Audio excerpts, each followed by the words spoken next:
Hi there. And the angel said to the shepherds, "Fear not, neither be afraid."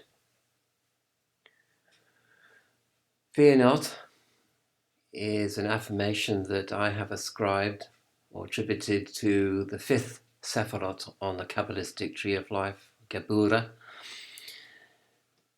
I think it's a very powerful affirmation, fear not, because when you think about it, fear is the most fundamental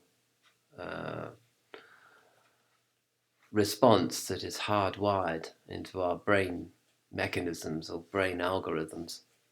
And of course, from fear arises an increase in noradrenaline, which is the fight or flight hormone in the body. So there is a fight or flight response, which is pretty much automatic in many cases. So you either run away from something or you become aggressive towards the thing that you are perceiving is threatening you. And I want to say, though, about the book of Matthew when it talks about the angel said to the shepherds, "Fear not," because, of course, in those days there was a lot of fear and superstition, fear about wandering spirits and ghosts and demons that might literally jump into and possess you. So that if you did see a winged creature, you were afraid because it could be a demon or a stray ghost or some kind of passing malevolent energy. And of course, malevolent energies feed off the fear of malevolent energies. So the angel had to say to them, "Fear not," not only on a pragmatic level, such as, I am not a threat to you. The angel also had to say, "And I'm not feeding off your fear. So fear not, and because I'm not here to feed off your fear." So there's a sort of added dimension there, as well as the pragmatic, practical dimension. I'm not here to pick a fight with you. I'm not here to possess you. I'm here to tell you the good news. And so that's very important to understand, because fear is one of the most fundamental powers or energies in this universe. Fear is what keeps us chained to the world, to the Demiurge, for sure. And the Demiurge and his agents feed off our fear, our psychic fear, literally. Well, you can either believe that literally, or you can take it in a metaphorical way. It doesn't really matter. It amounts to the same thing. We are dominated by fear. And so I've been thinking about this because it's not really the affirmation "fear not," whilst extremely powerful, has to be analysed, I think, really, and fear has to be managed anyway. And I suppose it's also good to study so-called risk assessment and statistics and probability. And there are probably lots and lots of really good videos all over YouTube helping you to analyze probability and risk as well, which is important for you to become au fait with. It's important that you really understand probability and risk assessment, and the thing about risk and benefit, balance between risk and benefit. So I'm not really going to go into that, other than to encourage you to think about risk assessment, and this thing about risk and benefit equation, like a sort of balancing act between risk and benefit. And also probability. I'm not going to go into that either, because I don't know that very much about probability myself. Only that to say that, that, well, anyway, we'll come to that. To say that fear, it's not enough to say "fear not."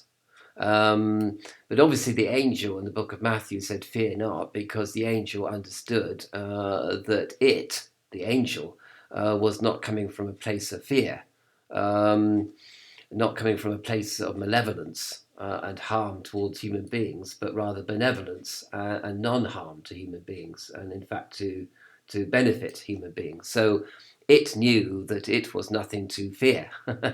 And in the Kabbalistic tree of life, along the 22 paths which join the Sefirot together, there are lots of angels. And the original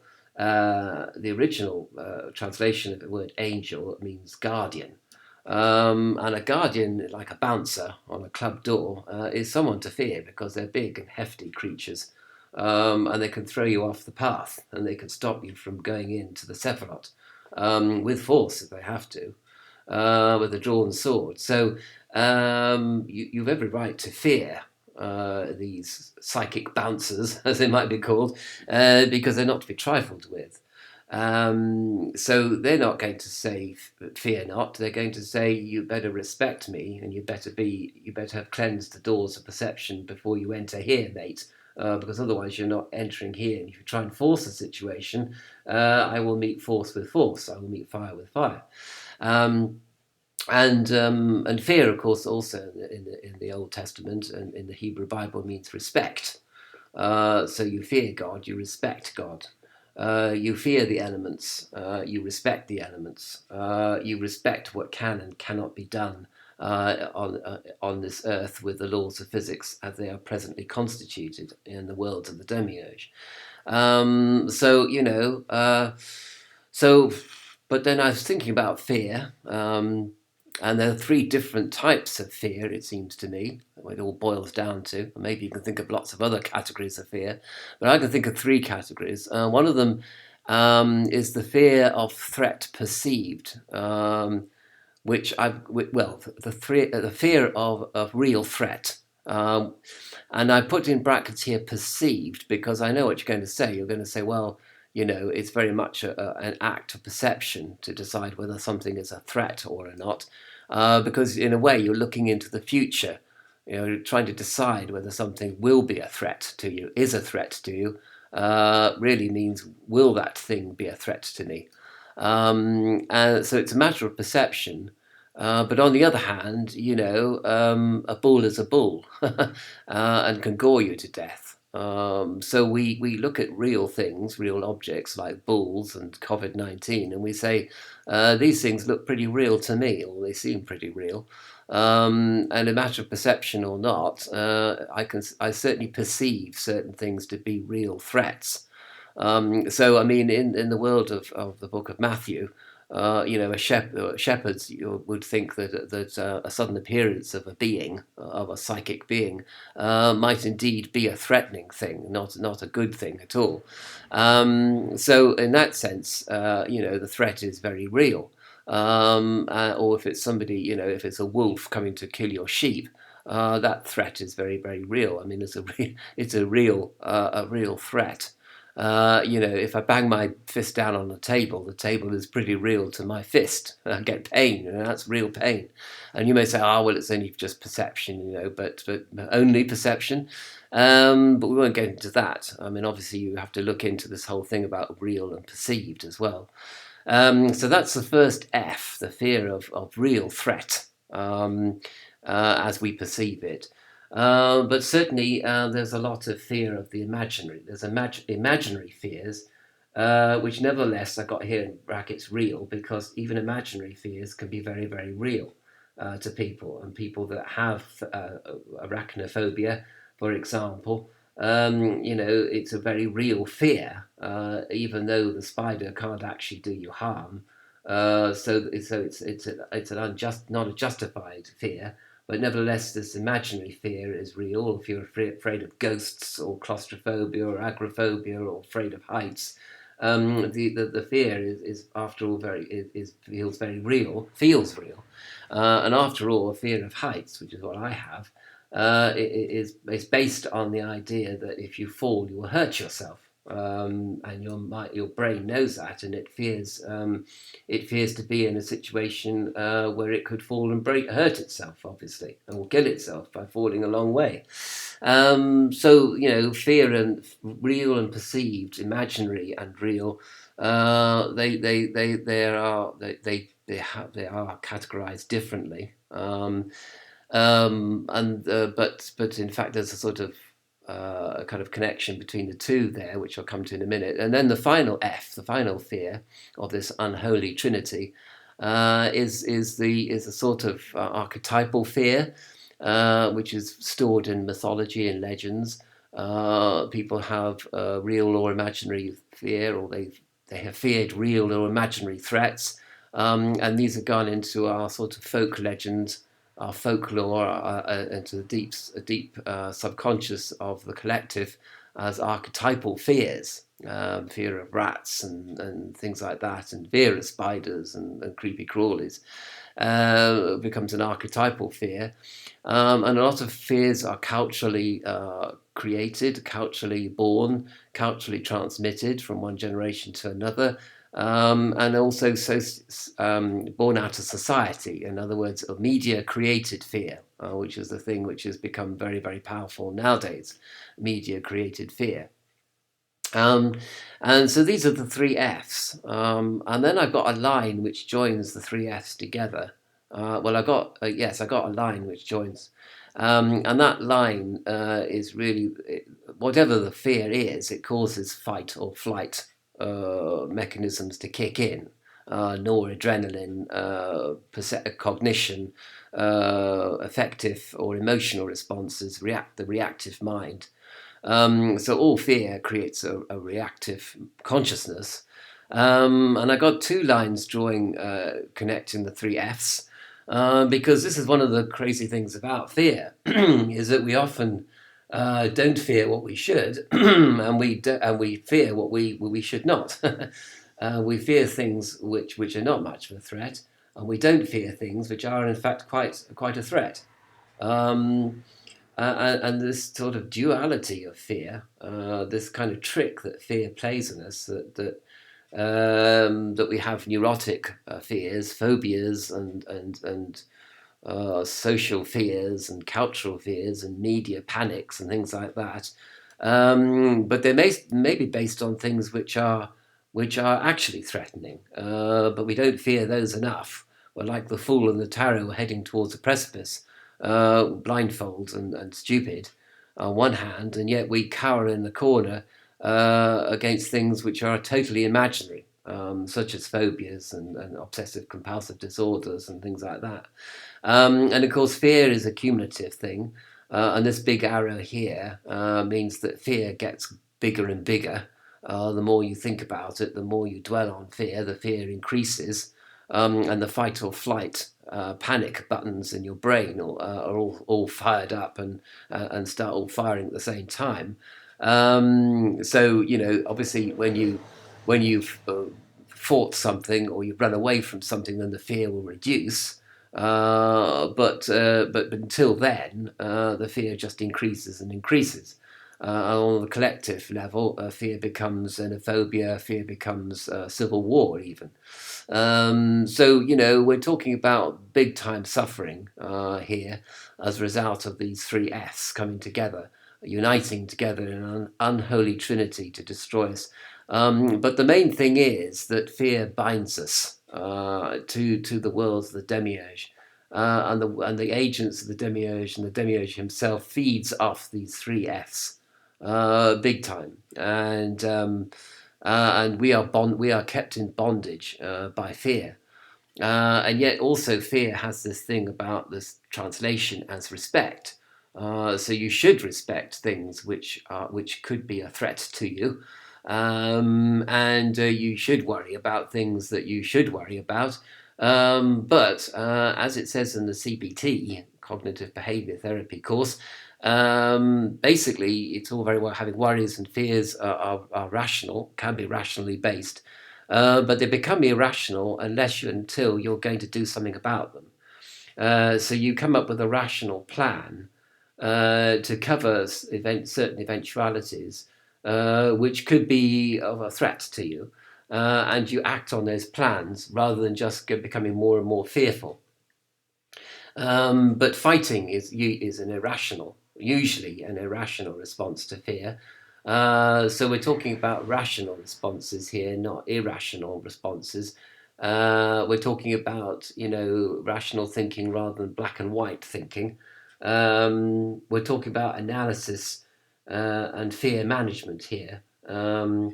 Rather than just, because you can't just say to yourself, other people fear not. Pull yourself together. You shouldn't be afraid of this situation or this person or whatever, because that's not enough. You have to analyze your fears. You have to manage your fears. You have to come up with rational responses to things that could be a threat. And you have to analyze situations and people to ascertain whether they are a threat or not to yourself or to your loved ones. And then you come up with a rational response based on resources that you have, based on what the collective does about threats. So you call the police in most instances. For example, when you feel threatened by somebody or some situation, or you call the gas board if you can smell gas, obviously. But a lot of people live in a total world of fear, uncontrolled fear, and they can't or won't do anything about this fear, and the fear becomes the great shadow of our time. And of course, fear, leads to fight or flight. Mostly people are either cowering in a corner or they're completely afflicted with OCD. I know one person whose life is totally dominated by fear. The whole world and the whole life is ruled by fear. And obviously, we have fear, coercion. If you don't do what you're told, you'll have some nasty thing happen to you. So obviously, you do as you're told because you have a fear of punishment. And of course, I can't really do justice to all this, particularly in one video.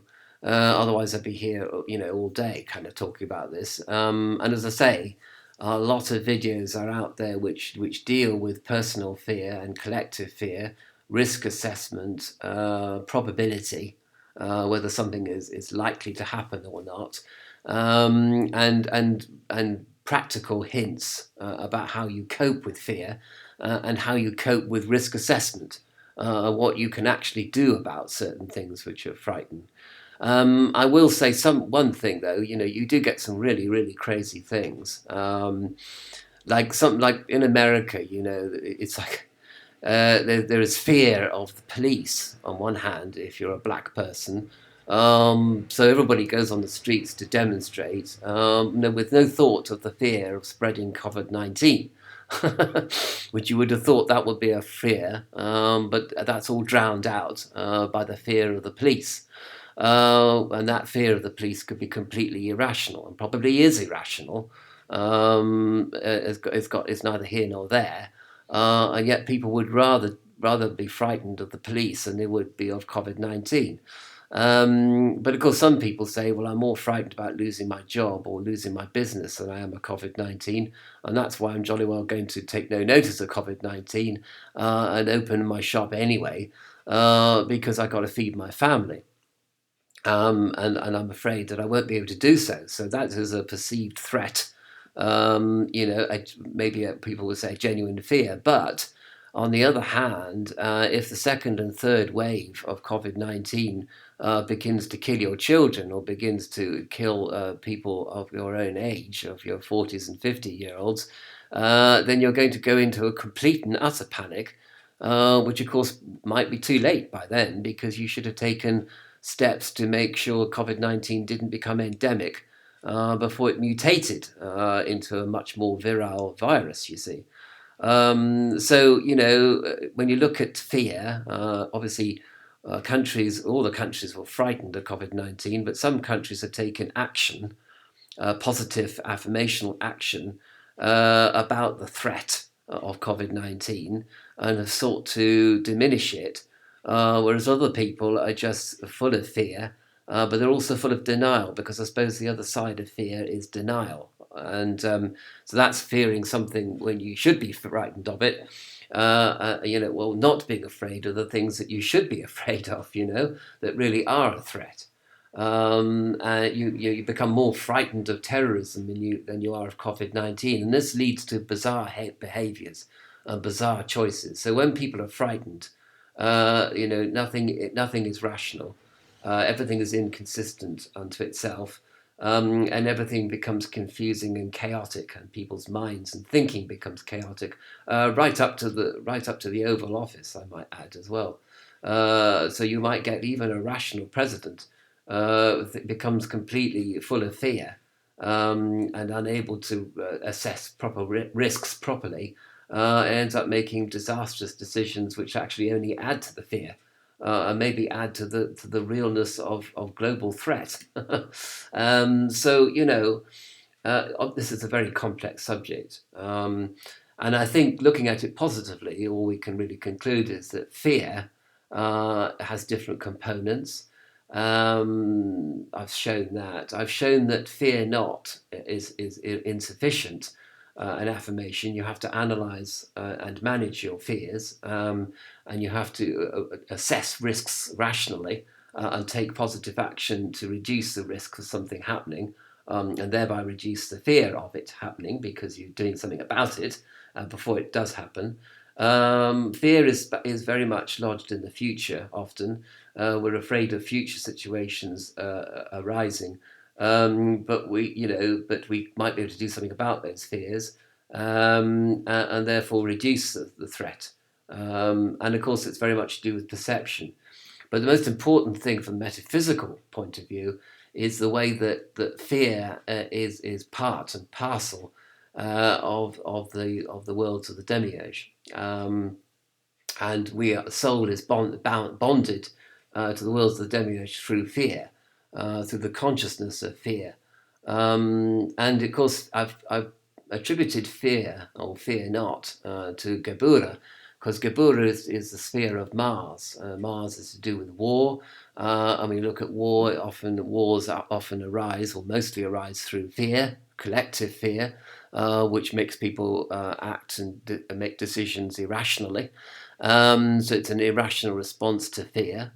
And usually it's a sort of response where people haven't done enough to reduce a threat by non-violent means, for example. And so Geburah is a perfect Sefirot to talk about, within which to talk about fear, and threat and perception and management of fear and analysis of fear and all that. It is also the gateway. Geburah is also the gateway to the Qipot, the Qipotic tree of life. And of course, the Qipotic tree of life is the source, in very many different flavors, of all this fear that I've been talking about. But of course, also, so before you enter the Qipotic tree of life, you've got to be very, very sure that you can manage your fear and analyze your fear, and that you have huge self-insight into your personal fear, because during your trip down, the tree of life is fearful enough in many respects. We'll come on to that in a minute. But the quipotic fear of life is where you actually encounter all your fears all rolled into one. So you don't enter that tree of life without having a lot of self-knowledge, at least. But also, fear means respect. And certainly, when you're dealing with the forces of the Kabbalah, with angels, with sentient beings on different levels, you have to have respect for them. You have to have respect for the forces of fire, air, water, and earth, and spirit, and ether. And you have to have respect for the Lord. You have to fear the Lord in that sense. You also have to respect the Demiurge, because you're dealing with something which is very sly, very sneaky, and will distract you at the slightest touch. And there's all sorts of plans and wiles and schemes for making you not lead a spiritual life. And of course, fear is one of the things it uses to manipulate you into giving up the spiritual life. So what can be done about fear, other than its analysis and treatment and management? Meditation is also very good, and if you do your spiritual exercises regularly, then this fear not will become more of an energy, because this fear not is an affirmation, but it has an energy profile attached to it. And the more you do your spiritual exercises and yoga and breathing and breath awareness and prayer to the Lord, who does not come from fear, and to the Holy Spirit, ask for guidance from the Holy Spirit, then the less fear you'll be afflicted by. And the better also you'll be able to analyze and manage your fears, so that you make rational decisions based on threats that are real rather than imaginary. And fears, and you deal with fears that are real rather than a result of cultural prejudice or something like that, which is irrational. So God, who is beyond fear, is also the God of rationality, the God of analysis, the God of management, if you like. That's how God manifests himself via the Holy Spirit in these troubled worlds of the Demiurge. But of course, the worlds of the Demiurge are always trying to pull the carpet from under your feet, and create pandemic, create pandemonium, create panic. Pan, the great god Pan, and who is one of the legendary gods of fear and the spreading of collective fear, and one of the agents of the Demiurge, of course. But have respect for fear. Don't have fear of fear, but have respect for fear, if you see what I mean. So you are prepared to face your fears in a rational way, with respect for this powerful emotion that resides in the very core of your psyche, and which is a motivation for just about everything that we think and do.